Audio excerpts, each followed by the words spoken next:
Every now and then, there comes a machine where, it just promises a whole lot. And then you spend some time with it and you realize that, hey, hold on, it's actually living up to that promise. And it's all going swimmingly.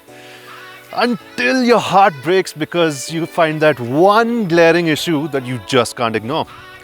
The BMW F900 XR is just that machine. It is so close to being perfect.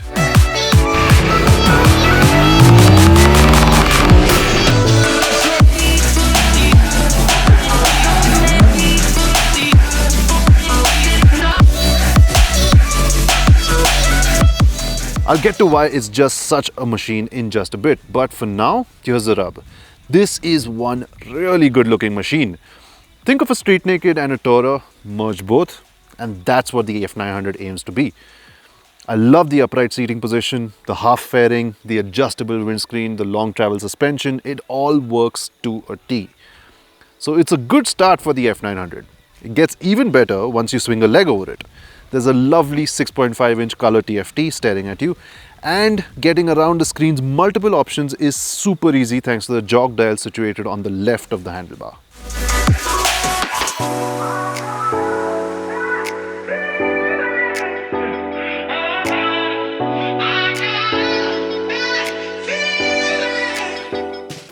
And things only get better once you fire up the F900 XR. There's an 895cc parallel twin under your working away which makes 105 horsepower and 92 Nm.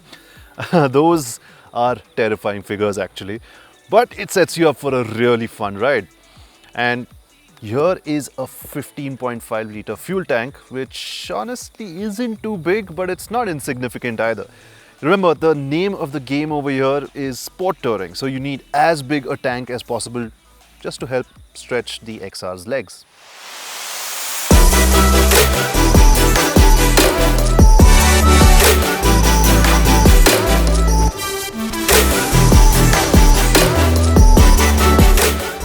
And with that in mind, BMW's nailed the ergonomics.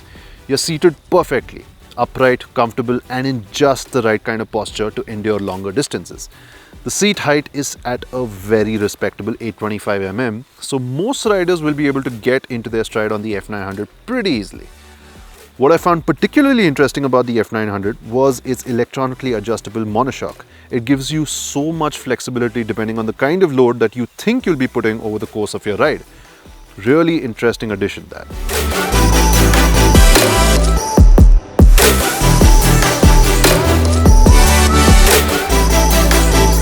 So far then, it's pretty impeccable from the F900. There's some really solid potential over here for a really good sports tourer. On the move though, this thing is mind-blowing. The parallel twin just goads you into redlining each and every gear. That's when it's the most alive and kicking. That's its true calling. Show it some twisties though, and things get better.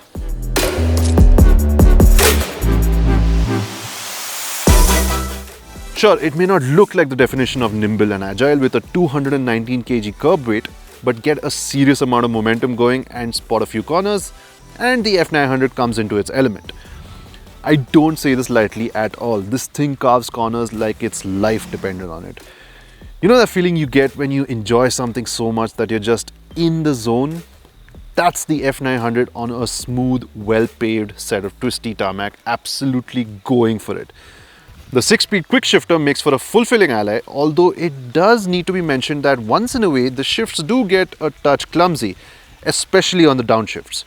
But you're going to be so at one with the F900 by then that it's just not going to matter. Which all sounds great, but it's not what the bike is intended to do.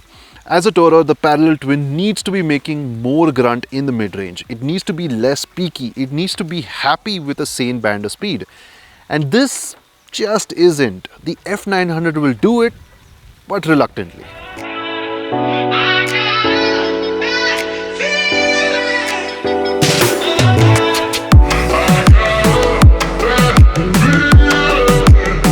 And that's my main gripe with it. BMW just sort of leaned too much into the sports part of the sports tourer.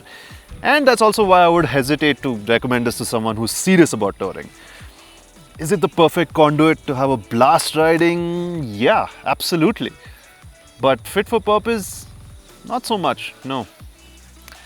Anyway, on that extremely disappointing note, thank you for watching. This is Forbes India Momentum. I'm Ronak and I'm going to drown my disappointment in the fastest manner possible.